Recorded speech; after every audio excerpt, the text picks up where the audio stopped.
Congress party इस मुद्दे पर यह सारा हंगामा क्यों कर रही है? गांधी परिवार की संपत्ति को बचाने के लिए, गांधी परिवार के पैसे को बचाने के लिए और गांधी परिवार को भ्रष्टाचार के इस केस से बचाने के लिए, क्योंकि यह मामला राहुल गांधी और सोनिया गांधी की मुश्किलें बहुत बढ़ा सकता है। आज ईडी ने राहुल गांधी से कई ऐसे सवाल पूछे हैं जिनसे इस केस में नया मोड़ आ सकता है। ईडी ने आज राहुल गांधी से पूछा कि देश और विदेश में उनके पास कितनी संपत्ति है और वो यंग इंडिया प्राइवेट लिमिटेड नाम की कंपनी में 38% के हिस्सेदार कैसे बने।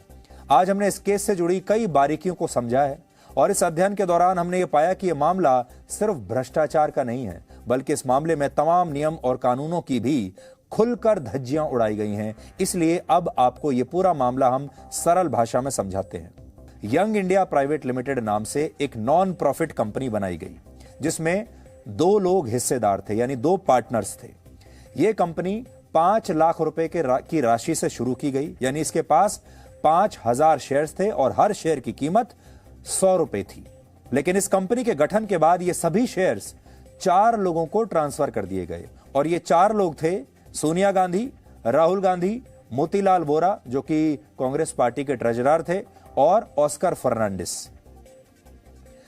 ऑस्कर फर्नांडिस और मोतीलाल वोरा को गांधी परिवार का करीबी माना जाता है, उनका बहुत वफादार माना जाता है। यानी ये चारों लोग यंग इंडिया कंपनी के मालिक बन गए, जिनमें 76% की हिस्सेदारी सिर्फ राहुल गांधी और सोनिया गांधी के पास थी, यानी मां बेटे के पास 76% हिस्सेदारी थी कंपनी की।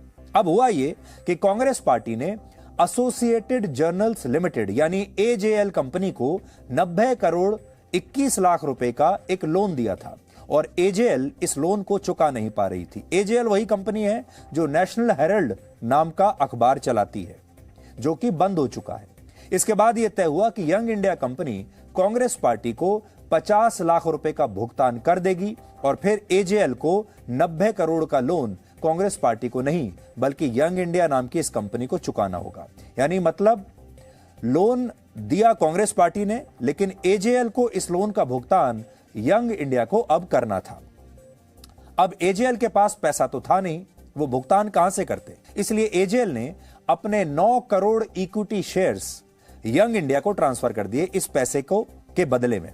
और इस तरह एजेएल में यंग इंडिया नाम की यह कंपनी 99.99% की हिस्सेदार बन गई या मालिक बन गई। अब 99.99% आप समझ लीजिए लगभग 100% ही हो गया, यानी यंग इंडिया जो है वो एजेएल की मालिक बन गई और एजेएल की 2000 करोड़ रुपए की जो संपत्ति थी वो गांधी परिवार के पास चली गई, क्योंकि यंग इंडिया में सोनिया गांधी और राहुल गांधी 38% के हिस्सेदार हैं। जैसा हम आपको बता रहे थे कि एजेएल नेशनल हेरल्ड नाम के अखबार को चलाती है। नेशनल हेरल्ड आजादी से पहले शुरू किया था अखबार और उसके बाद जब आजादी के बाद भारत की अपनी सरकार बनी आजाद भारत में, उस समय नेशनल हेरल्ड को बहुत मदद दी गई और नेशनल हेरल्ड को चलाने के लिए देश के अलग अलग शहरों में बहुत ही कम दामों पर जमीनें दी गई, बिल्डिंग्स दी गई और होते होते नेशनल हेरल्ड और इस कंपनी के पास इतनी संपत्ति हो गई जिसकी कि आज के जमाने में जो कीमत होगी वो 2000 करोड़ रुपए होगी। और इसमें से जो ज्यादातर संपत्ति है उसमें अब अखबार नहीं चलते, उसमें वो अलग अलग लोगों को किराए पर दे दी गई है और उसका सारा किराया जो आता है अब आप समझ लीजिए वो किसकी जेब में जाता होगा। इन तमाम बातों से स्पष्ट हो जाता है कि इस मामले में किस स्तर पर भ्रष्टाचार हुआ होगा और ईडी अभी इसकी जांच कर रहा है और राहुल गांधी को कल फिर से पूछताछ के लिए बुलाया गया है। हालांकि आज पूछताछ के दौरान राहुल गांधी ने ईडी के अधिकारियों से काफी नाराजगी जताई और कहा कि वो उनके सारे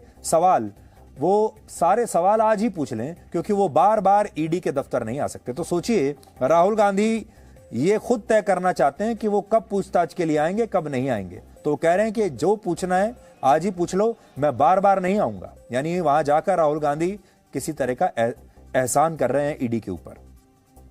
कांग्रेस भले ही इस मामले में सुरक्षा एजेंसियों के दुरुपयोग का आरोप लगा रही है, लेकिन सच ये है कि इस मामले में सुप्रीम कोर्ट भी ये कह चुका है कि गांधी परिवार के खिलाफ जांच की जा सकती है।